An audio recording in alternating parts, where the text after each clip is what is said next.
मान्यवर, कैंसर की बीमारी एक इतनी बड़ी और गंभीर बीमारी है कि आदमी दो तरीके से टूटता है।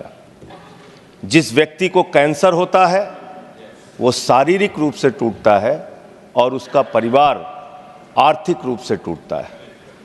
और इसके जो आंकड़े हैं मान्यवर, वो बहुत ही चौंकाने वाले हैं। जितनी तेजी के साथ हिंदुस्तान में कैंसर की बीमारी बढ़ रही है, उस पर हम सबको, पूरे सदन को और सरकार को चिंता करने की और कदम उठाने की आवश्यकता है।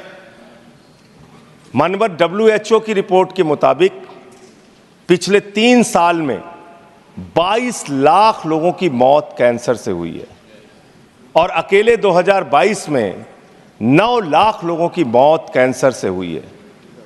माननीय, हमारे देश में कैंसर से इतने लोगों की जान चली जा रही है जितना किसी देश की आबादी नहीं है। मैं देख रहा था देशों की आबादी, भूटान की आबादी 7,80,000 है, गुयाना की आबादी 8 लाख है, लग्जमबर्ग की आबादी 6,53,000 है, मालदीव की आबादी 5,24,000 है।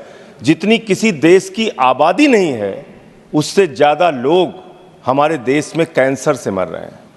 और इसके बारे में मान्यवर, एक पार्लियामेंट्री स्टैंडिंग कमेटी की रिपोर्ट है जो इस सरकार के सामने विचाराधीन है और उसके सदस्य रामगोपाल, उसके अध्यक्ष रामगोपाल यादव जी यहाँ पे मौजूद हैं, वो पब्लिक डोमेन में है रिपोर्ट।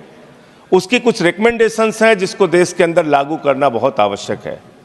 वो रिपोर्ट साफ तौर पे ये कहती है कि इस देश के अंदर 25% लोगों को प्राइवेट हॉस्पिटल्स में फ्री इलाज कराने की व्यवस्था की जाए। सरकार के द्वारा ऐसा कानून बनाया जाए कि 25% फ्री इलाज कैंसर के मरीजों को प्राइवेट हॉस्पिटल्स के अंदर मिले। दूसरी बात मान्यवर, बच्चों को जो कैंसर हो रहा है, छोटे छोटे बच्चों को, उनको देख के परिवार पीड़ित होता है, बचने की कोई उम्मीद नहीं होती है, अपना घर बेच के, जमीन बेच के उसका इलाज कराते हैं। तो इसलिए बच्चों का इलाज पूरी तरीके से फ्री किया जाए अगर किसी बच्चे को कैंसर की बीमारी होती है। ये दूसरी सिफारिश उसमें है।